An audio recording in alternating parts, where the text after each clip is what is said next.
ஆதவர்ஜுனா யாரு? யார் ஆதவர்ஜுனா? லாட்டில மாமனார் 3000 கோடி கொடுத்ததா அவரே சொல்றாரு. என் மாமனார் கொடுத்தாரு. அந்த 3000 கோடி ஏழை எளிய மக்களுடைய வயிற்று அடிச்சு சம்பாதிச்ச பணமா இல்லையா? இவரெல்லாம் இதெல்லாம் ஊழல் இல்ல. அண்ணன் சொன்னாங்க தாமதமாக வருமான வரித்துறை அபராதம் போட்டாங்களா? 10 வருஷத்துக்கு முன்னாடி ஒருத்தன் கொலை பண்ணிருக்கான், அவனை கண்டுபிடிக்க முடியல. திடீர்னு காவல்துறை எவிடன்ஸ் கிடைச்சிருச்சு, கண்டுபிடிக்குது. நான் 10 வருஷத்துக்கு முன்னாடி செஞ்ச கொலைக்கு இப்ப போய் பிடிப்பீங்களான்னு கேட்க முடியுமா? நீதிமன்றம் சொல்லு சார். சார் சார் நீதிபதி செந்தில்குமார் சொல்றார் சார். நீதிபதி செந்தில்குமார் சொன்னது தப்புன்றீங்களா? நீதிபதி செந்தில்குமார் சொன்ன சட்டம் தப்பா இல்லையா சொல்லுங்க? நீதிபதி செந்தில்குமார் சொன்னது சரியா தவறா? மரியாதைக்குரிய என்ன சொல்லி சொல்லுங்க. நீதிமன்ற அவமதிப்பு வழக்கு சவுக் சங்கர் மாதிரி உள்ள போயிடாதீங்க.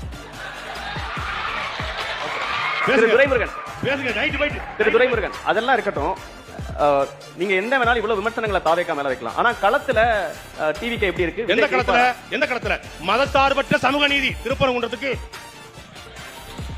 சாதி ஒழிப்பு சமூக நீதி அம்பேத்கர் கொள்கை தலைவர் கவின் ஆணவ படுகொலைக்கு என்ன களம்? 2024 தேர்தல் களம் இல்ல, விக்கிரவாண்டி தேர்தல் களம் இல்ல, ஈரோடு தேர்தல் களம் இல்ல. மக்களுடைய பிரச்சனைகள் தமிழ்நாடு முழுக்க நடந்து கொண்டிருக்கிறது. அந்த களத்துல தாவேகா நிக்கிறதா? தாவேகா என்ன பண்ணிட்டு இருக்கு? இல்ல ஓட்டு போட போற ஒவ்வொருத்தங்களும் விஜயா மாறுவாங்க, வேட்பாளர் ஒவ்வொருத்தங்களும் விஜய். சரி, அப்ப எல்லாரும் விஜய்னா இந்த 1.5 கோடி ரூபாய் பணத்தை ரெட்ஃபிக்ஸ் வெளிஸ் கட்டிடுவாரா? இல்ல அனந்தஜித் கட்டிடுவாரா? எல்லாரும் விஜய்னா என்னங்க இது? வீட்டுக்கு ஒரு விஜய்லாம் தேவையில்லை. ஒரு விஜயவே இந்த நாடு சமாளிக்க முடியல. இல்ல வீட்டுக்கு ஒரு விஜயா? ஒரு விஜயை வீட்டு விட்டு வெளியே வர மாட்டாரு. ஒரு விஜயை பத்திரிகையாளர் சந்திக்க மாட்டாரு. ஒரு விஜய் வந்ததற்கே அத்தனை பேரும் மரத்தில் எடுத்துறான். இல்ல வீட்டுக்கு ஒரு விஜய் யாருனா?